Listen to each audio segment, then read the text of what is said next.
मैं डॉक्टर प्रमोद कुमार वैष्णव, सह आचार्य संस्कृत श्री गोविंद गुरु राजकीय महाविद्यालय बांसवाड़ा, स्नातकोत्तर उत्तरार्ध के द्वितीय प्रश्न पत्र में जो काव्य प्रकाश ग्रंथ है आचार्य मम्मट का, उसके प्रथम उल्लास के प्रश्नोत्तर के क्रम में आज काव्य के लक्षण, काव्य के भेद, इनके विषय में विद्यार्थियों के लिए प्रश्नोत्तर के माध्यम से ई कंटेंट प्रदान करूंगा। इससे पूर्व हमने आचार्य मम्मट के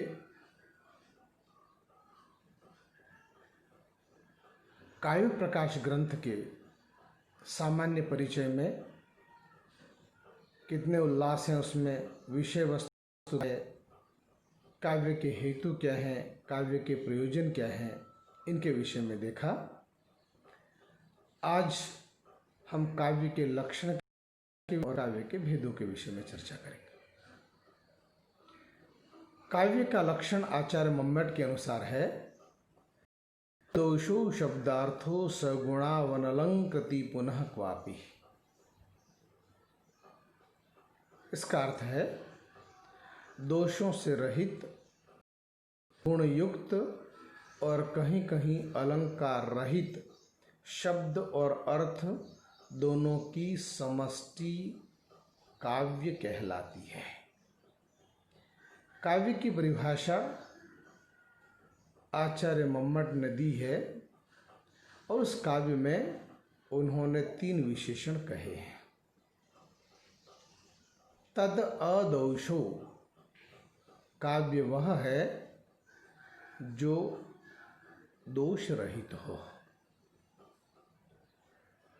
दोष का अर्थ है रसानुभूति में जो बाधक तत्व होते हैं उनको काव्य दोष के रूप में परिगणित किया गया है। अनुभूति में बाधक होते हैं, ऐसे तत्वों को काव्य दोष के अंतर्गत माना जाता है। तो दोष से रहित होना चाहिए, रसानुभूति में किसी तरह का कोई अवरोध नहीं होना चाहिए। निर्दोष काव्य उपलब्ध नहीं हो सकता है, लेकिन रस की अनुभूति में बाधा नहीं होनी चाहिए। रस की अनुभूति बिना किसी कष्ट के हो, ऐसा काव्य दोष रहित काव्य माना जाता है। इसलिए दोषों से रहित होना चाहिए। दूसरा है सगुणों, माने गुणयुक्त होना चाहिए। गुण रसाश्रित हैं। ओज, माधुर्य और प्रासाद, ये 3 गुण कहे गए हैं। काव्य में इन त्रिविध गुणों में से किसी न किसी का प्रयोग होना चाहिए। इसलिए काव्य दोष रहित होना चाहिए और गुण युक्त भी होना चाहिए। ये 2 विशेषताएं हैं, दोषों से रहित और गुण से युक्त। तीसरी विशेषता बताई गई है अनलंकृति पुनः क्वापि, कहीं कहीं अलंकार रहित हो। प्रायः काव्य अलंकृत होता है, उसमें अलंकारों का प्रयोग होता है, किंतु यदि कहीं अलंकारों का प्रयोग नहीं भी हो तो भी वह काव्य की श्रेणी में ही माना जाएगा। इसलिए कहीं कहीं अलंकार रहित ऐसा शब्दार्थो, शब्द और अर्थ दोनों से युक्त, अर्थात जिसमें शब्द और अर्थ दोनों का सामंजस्य हो, दोनों की समष्टि हो, दोनों से अर्थानुभूति हो, ऐसे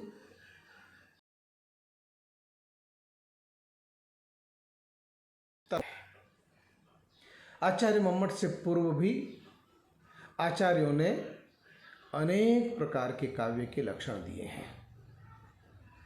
अलग अलग संप्रदाय हैं, अलंकार संप्रदाय, रस संप्रदाय, ध्वनि संप्रदाय, रीति संप्रदाय, वक्रोक्ति संप्रदाय, औचित्य संप्रदाय।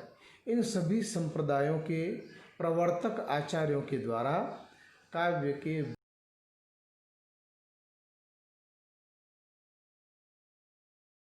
अपने मत के अनुसार काव्य का लक्षण भिन्न भिन्न देता है।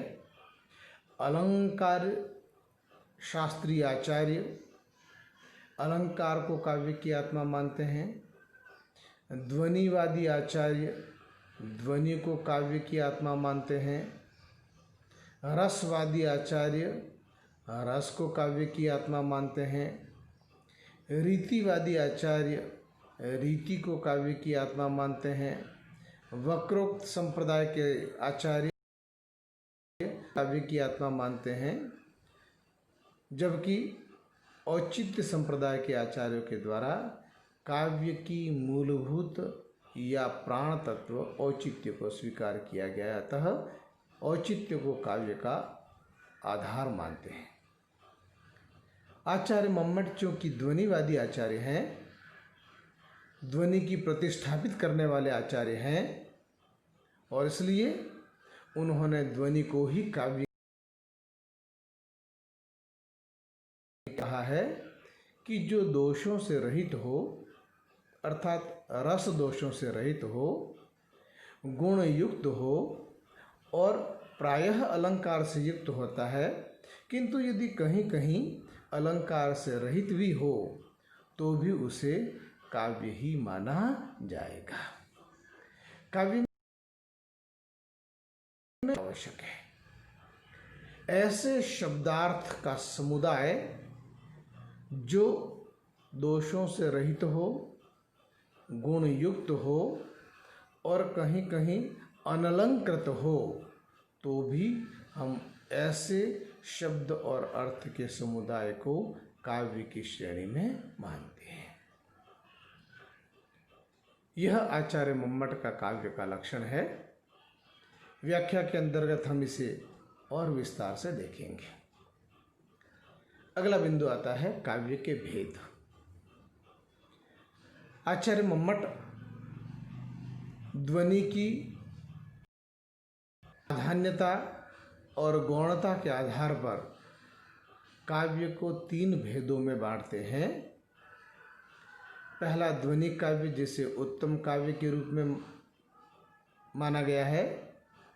दूसरा गुणीभूत व्यंग्य काव्य, जिसे मध्यम काव्य के रूप में माना गया है। और तीसरा चित्र काव्य, जिसे अधम या अवर काव्य के रूप में माना गया है। आचार्य मम्मट ने ध्वनि के 3 भेद बताए हैं: ध्वनि काव्य, गुणीभूत व्यंग्य काव्य और चित्त काव्य। ध्वनि की प्रधानता के आधार पर उसे उत्तम काव्य, मध्यम काव्य एवं अधम या अवर काव्य के रूप में माना गया है। व्यंग्यार्थ की प्रधानता जिसमें होती है उसको उत्तम काव्य या ध्वनि काव्य माना है। व्यंग्यार्थ जिसमें गौण होता है वहाँ पर गुणीभूत व्यंग्य काव्य होता है, और जहाँ व्यंग्यार्थ होता ही नहीं है उसे अधम या अवर या चित्र काव्य के रूप में माना गया है। इन तीनों के भी भिन्न भिन्न लक्षण बताए हैं। ध्वनि काव्य जो उत्तम काव्य है उसका लक्षण देते हुए आचार्य मम्मट कहते हैं: इदम उत्तम मतिशयिनी व्यंग्ये वाच्या ध्वनिर्बुद्धै कथितः। अर्थात वाच्य अर्थ की अपेक्षा जिसमें व्यंग्य अर्थ की अधिक चमत्कारिता होती है, ऐसे व्यंग्यार्थ की प्रधानता वाले उत्तम काव्य को विद्वानों के द्वारा ध्वनि काव्य के रूप में परिभाषित किया गया है। अर्थात जहाँ वाच्य अर्थ गौण नगण्य होता है और व्यंग्य अर्थ की जिसमें प्रधानता होती है, ऐसे काव्य को उत्तम काव्य या ध्वनि काव्य के रूप में कहा गया है। दूसरा काव्य है गुणीभूत के रूप में कहा गया है। अतादृशी गुणीभूत व्यंग्यम व्यंग्येतु मध्यमम, अर्थात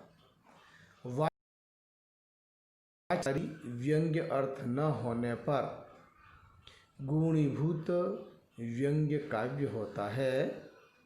विद्वानों के द्वारा इसे मध्यम काव्य के रूप में परिभाषित किया गया है।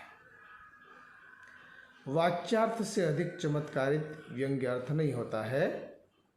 व्यंग्यार्थ और वाच्यार्थ दोनों की जिसमें प्रधानता होती है, ऐसे काव्य को गुणीभूत व्यंग्य काव्य अर्थात मध्यम काव्य के रूप में स्वीकार किया गया है।